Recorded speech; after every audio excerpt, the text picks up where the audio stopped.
시카고 갈비의 명가, 시카고 갈비 하우스가 9시를 알려드립니다.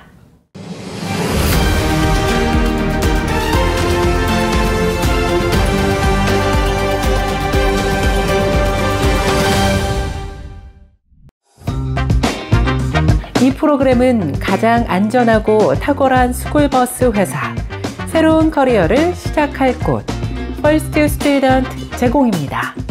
여러분들의 새로운 커리어를 시작해보세요.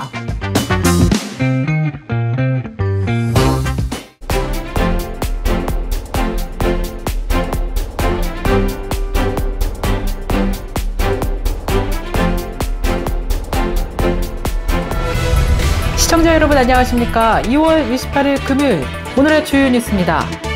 시카고 경찰국이 지난 26일 수요일 기자회견을 열고 시카고 연쇄살인범으로 의심되는 청소년이 무작위로 사람들을 공격했다고 발표했습니다.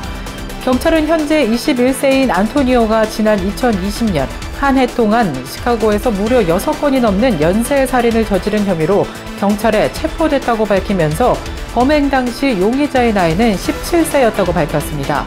경찰에 따르면 용의자는 그 후 5건의 추가 살인과 4건의 살인 미수 혐의로 기소됐다고 말했습니다.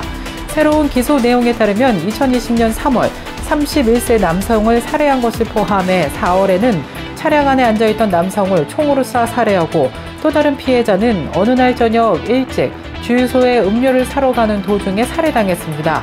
또 다른 피해자는 종료 주일 오후 친구와 함께 주차된 차량 안에 앉아있다가 총에 맞아 사망했습니다. 경찰은 안토니오 레이에스가 각 사건에서 사망한 피해자를 알고 있다고 믿지 않으며 살인의 동기에 대해서는 침묵한 채 현재 무죄를 주장하고 있다고 밝혔습니다. 용의자는 3월 18일 다시 법정에 출두할 예정이며 보석금 없이 구금 중입니다. 홍역 환자가 급증하고 있습니다. 지난 26일 텍사스에서 한 어린이가 홍역으로 사망했다는 발표가 나왔습니다. 취학 연령대의 백신 미접종 어린이로만 알려진 이번 케이스는 지난 10년 만에 미국에서 발생한 첫 홍역 사망자로 애틀랜타에 소재한 연방질병통제예방센터에 따르면 지난 20일 기준 알래스카와 캘리포니아, 조지아, 뉴저지, 뉴욕시, 로드아일랜드와 텍사스에서 홍역 감염 케이스가 총 93건으로 보고됐습니다. 25년 전만 해도 미국에서 홍역 바이러스가 완전히 근절됐다고 선언됐지만 이제 다시 상황이 바뀐 것으로 추정되고 있습니다. 멤피스에서 도로 보복 운전자가 흥분을 가라앉지 못하고 도끼로 피해 차량을 공격하는 영상이 공개되면서 충격을 주고 있습니다. 현지 경찰은 도끼로 차량을 공격하는 모습이 카메라에 포착된 남자를 수색하고 있다고 밝혔습니다. 이 사건은 지난 20일 오전 11시 50분경 멤피스에서 발생했습니다. 경찰은 피해자가 2012년형 쉐보레 임팔라의 뒷부분에 충돌을 한 후 상대 차량 운전자가 갑자기 도끼로 공격을 하기 시작했다고 밝혔습니다. 목격자가 촬영한 영상에서 용의자는 소리를 지르고 도끼를 여러 번 휘두르는 모습이 포착됐습니다. 멤피스 경찰은 부상자가 발생하지 않았으며 용의자는 도주했다고 밝혔습니다. 최근 커피 가격이 급등하고 있습니다. 소비자들의 부담이 이만저만이 아닙니다. 뉴욕 선물 거래소 기준 아라비카 원두의 도매 가격이 1파운드당 4달러를 돌파하며 1년 만에 2배로 상승한 것입니다. 소매형 분쇄 커피의 평균 가격도 1파운드당 7달러를 기록하며 2020년 1월보다 75%나 상승했습니다. 커피 가격이 급등한 것은 기후변화로 인한 생산량 감소가 주요 원인으로 풀이되고 있습니다. 커피 생산의 핵심 국가인 브라질과 베트남에서 기상이변이 속출하며 원두 공급에 차질이 빚어졌기 때문입니다.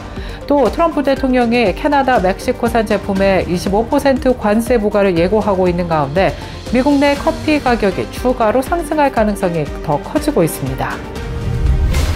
한편 소고기 가격도 급등하고 있습니다. 연방노동부가 발표한 지난 1월 소비자 물가지수에 따르면 소고기 가격은 5.5%나 올랐습니다. 가정 내 식품 가격 평균 상승률 1.9%를 크게 웃돈 수치입니다. 등심 스테이크의 평균 가격은 파운드당 11달러 97센트로 역대 최고치인 12달러 1센트에 근접했습니다. 다진 소고기 가격도 파운드당 5달러 55센트로 역대 최고가인 5달러 67센트를 소폭 밑돌았습니다. 소고기 가격 상승의 주된 원인은 수요는 꾸준히 강한 반면 생산량은 줄고 있기 때문으로 풀이되고 있습니다. 동성 커플 가구 수가 증가하고 있습니다. 이런 가운데 시애틀이 동성 커플 가구 수가 가장 많은 1위로 선정되었습니다. 인구조사국의 연례지역사회 조사에 따르면 2019년부터 2023년까지 시애틀의 동성 커플 가구가 무려 49%나 증가했습니다. 2019년 7,800가구에서 2023년 11,600가구로 늘어난 것입니다. 이웃 포틀랜드는 3.1%, 그리고 샌프란시스코는 2.9%로 각각 2위와 3위에 올랐습니다. 반면 오마하는 2023년 동성 커플 가구의 비율이 0.5%로 가장 낮았으며 오클라호마 시티와 캘리포니아주 베이커즈필드가 각각 0.6%로 그 뒤를 이었습니다. 콘서트의 계절이 다가오고 있습니다. 한국의 유명 K-팝 아이돌 그룹의 콘서트 정보를 소개합니다. NCT 127이 단독 콘서트 100회 공연 카운트다운에 돌입했습니다. NCT 127은 2월 28일 덜루스의 가스 사우나 아레나에서 네오시티 더 모멘텀 북미 투어에 막을 올리며 3월 2일에는 뉴요크, 5일 캐나다 토론토, 7일 시카고 로즈몬트에 이어서 9일은 샌 안토니오, 10일 LA 등 북미 6개 지역을 찾아 팬들을 만납니다. 이어 스트레이키즈 월드투어 콘서트가 이어집니다. 5월 24일 시애틀을 시작으로 28일 샌프란시스코, 5월 30일에서 6월 1일은 로스앤젤레스, 6월 6일에서 7일 알링턴, 6월 10일은 애틀란타, 14일 올랜도, 18일에서 19일은 뉴욕, 23일은 워싱턴 DC, 26일 시카고, 29일 토론토에 이어 독일, 영국, 스페인, 프랑스 등에서도 열립니다. 블랙핑크 2025 월드 투어도 미국, 유럽, 일본 등 전 세계 주요 도시에서 진행될 예정입니다.